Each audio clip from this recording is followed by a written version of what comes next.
Previously on IMTP. It all began with 16 photographers competing for the title of the internet's most talented photographer. We set them a photography challenge every episode, and our pro photographer judges picked them apart. Now we're on the 4th episode and we're down to 10 contestants, and the competition is getting tougher. Last time, Harrison was the winner of the challenge. Oh my god, this is... So you get to set the challenge. Awesome. Which meant that he got to pick the challenge for this week, and he chose... I'm gonna have to go with Reportage on this one, actually. That sounds really interesting and fun. Okay, so that's it. You have decided. So the challenge is photojournalism, reportage, street photography, whatever. They have to tell us a story in a photograph, whether it be real or staged. But we had to tell them that if they did stage it, it would be at their own risk. So let's see what they did. It just so happens that my dad is actually a retired journalist, and so I'm no stranger to the news world. I grew up in the office and on location with him, so it's a near and dear topic to me. The topics that I researched, I found one prevalent, and that was homelessness, and specifically teen homelessness. Homeless people are popular. Not literally, obviously. Back in uni, I remember so many homeless projects. Many teenagers where I live who experience homelessness are couch surfers, meaning they sleep at a friend's home for as long as they can, usually while still going to school, though some don't even have the comfort of a friend's house. So apparently she's homeless, but this is staged. This really has to look authentic for this to work. Reportage as a topic for one of the competition rounds was a little surprising, not because I didn't like it or I didn't expect it, just because it's such a broad-ranging topic that it could cover anything. I was expecting more like shoot this particular scene or this particular topic. What I ended up doing was I ended up going for quantity over quality. Well, hopefully not quality. I just mean that I did a lot of quantity, and that meant going out every day as much as possible on the street, just to find that one compelling story that I could get in one particular shot. Jose also went for a homeless subject. Street photography is his favourite type of photography, so he should be right at home with this challenge. Now, Jose's erotica photo was considered one of the stronger photos from last time. How will he do with this one?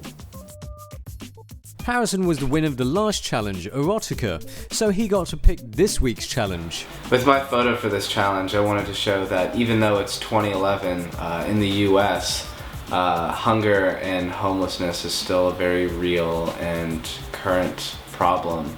He should feel right at home. Harrison mentions that he loves street photography.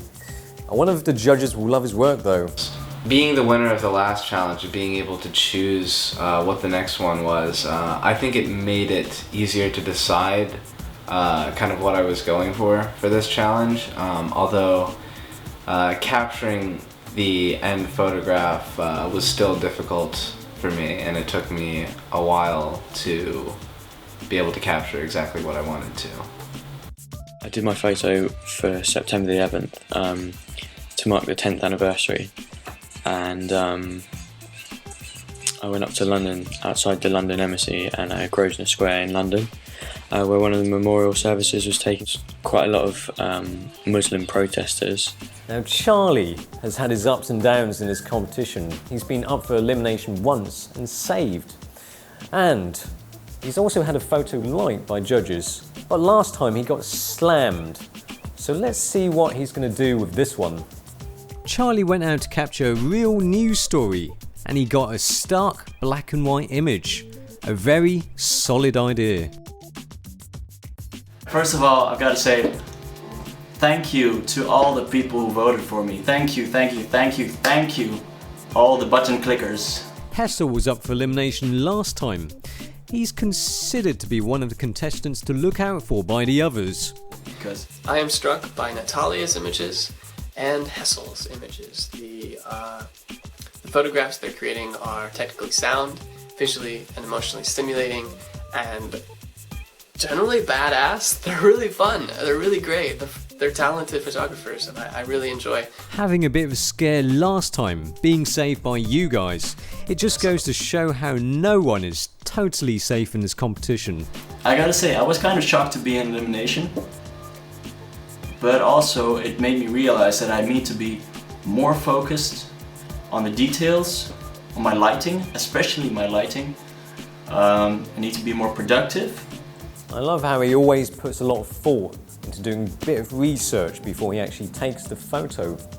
But of course, what matters most is the end result. Ralph, who volunteers at a local film theater, spoke about how many 35mm projectors are being replaced by digital projectors, but also told about how not only the machines are getting replaced, so is the art of handling those large film reels. There we met the operator who single-handedly managed 3 huge movie projectors running super 35mm film.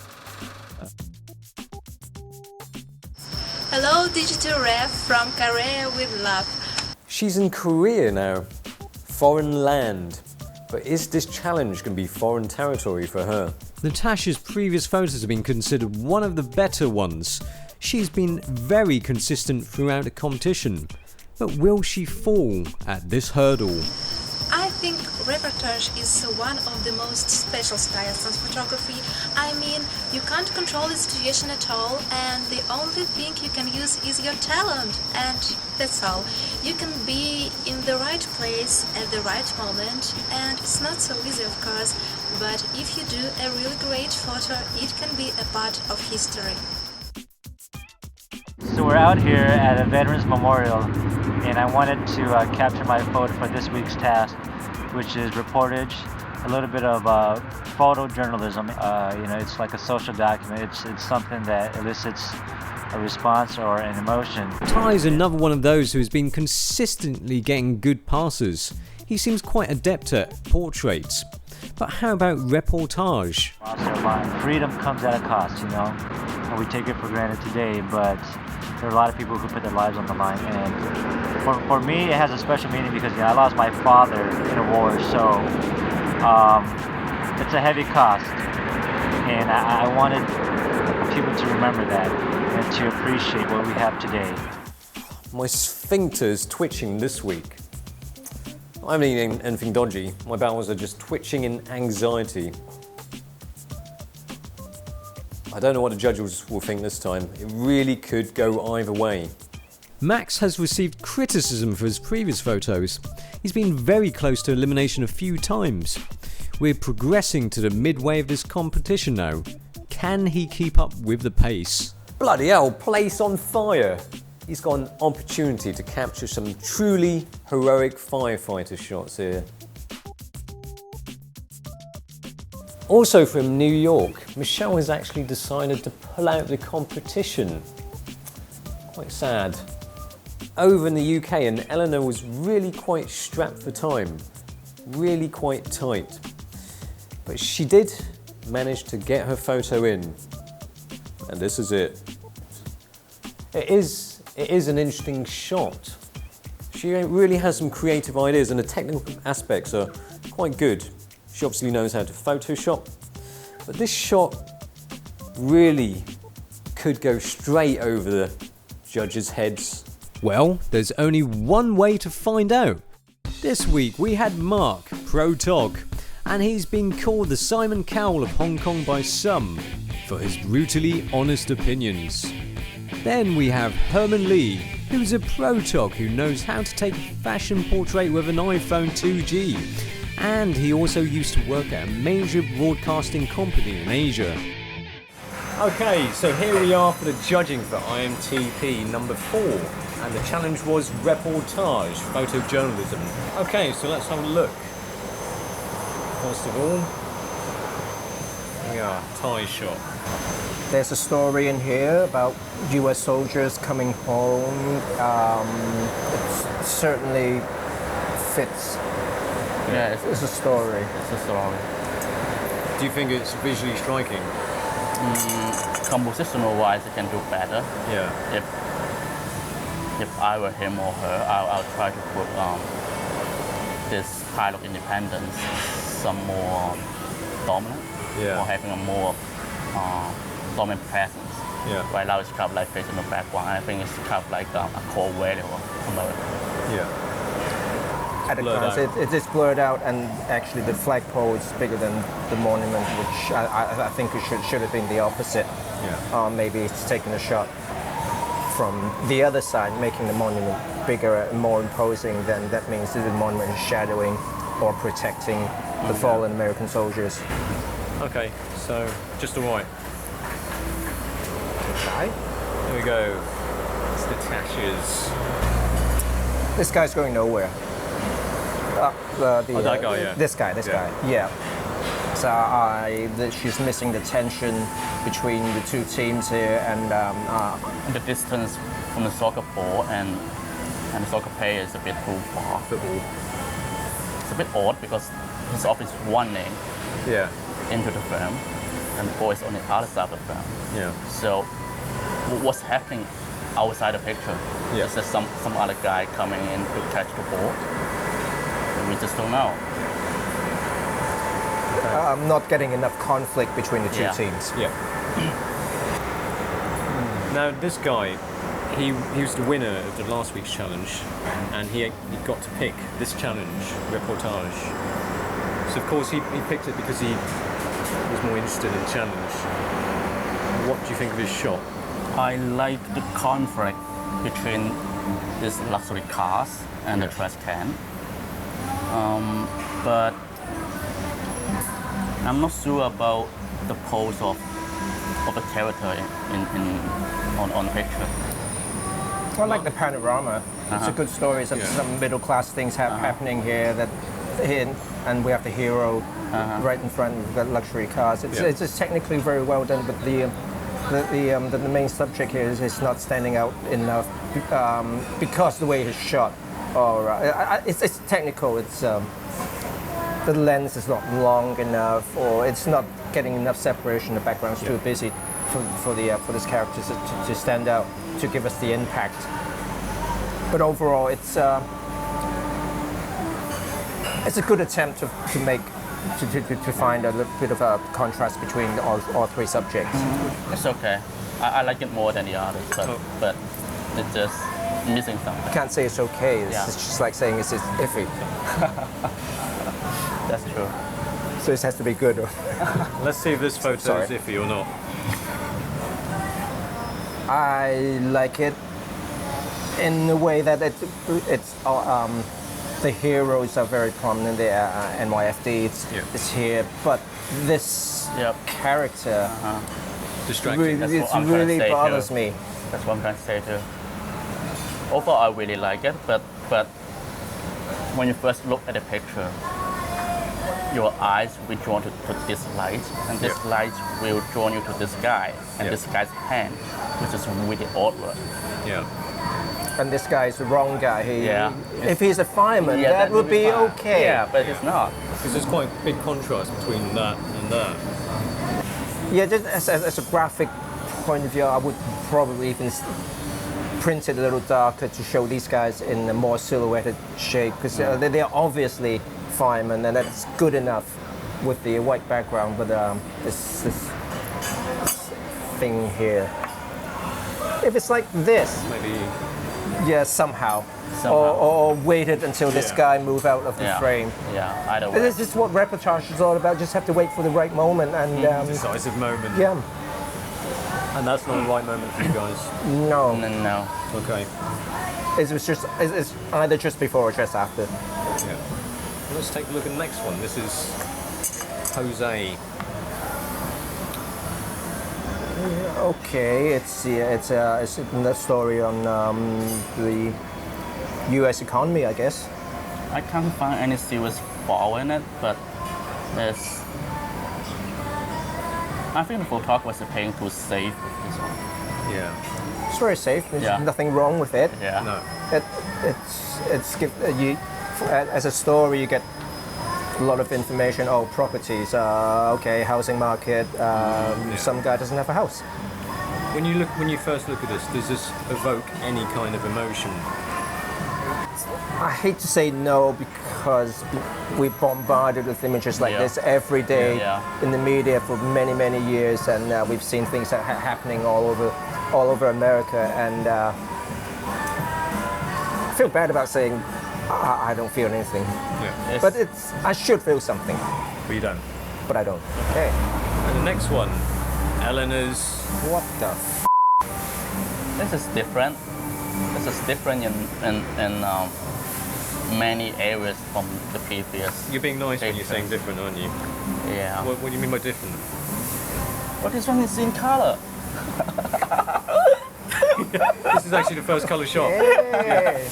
Given that the title is, or the subject is photojournalism, we all know a mermaid isn't real. Yeah. So the photographer has an uphill battle for us. Mark, you said what the... I said beach whale. And I said what the... Do you think she'll be coming to Hong Kong to give you a beating? I think she just beat herself out of the competition. This is a classic case of trying too hard. The type is all wrong. If you study newspaper headlines, the headline fonts are wrong. Everything's wrong. But if it's an imitation of a newspaper headline, the fonts are wrong.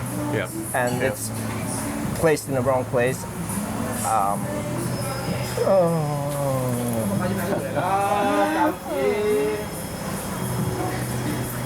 I'm stumped. Overdone. So I think it's overdone. It's overdone. It's really trying too hard. And the next one. It's nicely photoshopped. Yeah. Homelessness. For one thing, the girl looks a bit too clean. She looks like she's had a shower. Yeah. And she uses conditioner. Yeah. And she looks like she may have some makeup on. How this is actually a staged shot. Forrest actually said she was homeless before, but she's not now. Okay. But you know what stage? Her fingernails. Yeah, that too. That gives it away. And naturally, that gives it away. Even the backpack is too quick. Yeah. He needs to have It's shit, like brand new. vomit. Next, here we have Charlie's photo. Good one, Charlie. Like it. Good contrast. We got hero. Yeah, I like this one too. And the anti. There's also some subtleties here. For example, the pattern on the police hat contrasts well with this mask. It's just some weird minor details, but I like it. It's very nice. It's a nice story. It's a policeman. The police presence is fuzzy, but I guess these are the I would say, I'm just quoting loosely, working class. It's prominently sharp, and we have quite obviously a middle class type neighborhood. So it's very distinctive of the good and evil, or the conflicts between who's in and out in the story. Okay. Here we go. This is Hessel's. It's about the whole. Oh, it's a caption. Digital. Okay. Digital age film being kicked out. So it's a caption. Something like a newspaper caption. What I don't like about it is that without the caption, I have no idea what this stuff are. So for a picture that is about some super 35mm movie projector, it doesn't show in love of that projector. Without the caption, he can also be some guy who's about to lose his job in a factory that works with all the machineries. That could work, and I like the way it's lit. It's like all shadowy. Yeah. It's a sense of lost in here without the caption. It's not enough symbolism in here to tell me it's a movie projector or it's the end of film industry. It's the end of an industry. I know. I get it.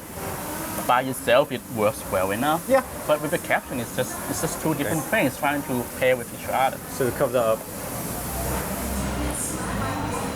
It's fine. I said it's fine. Yeah, I said it's great. This works better. Yeah. Okay. This definitely works better. Alright, so that's our 9 photos, and unfortunately Michelle has pulled out. Oh, that's too bad. Yeah. So no more wide angles and big thighs. thighs. Yeah. So now we have to pick a winner, and of course the weaker ones. The judges had a good think, and they picked out some that they thought were the best and the worst of the bunch.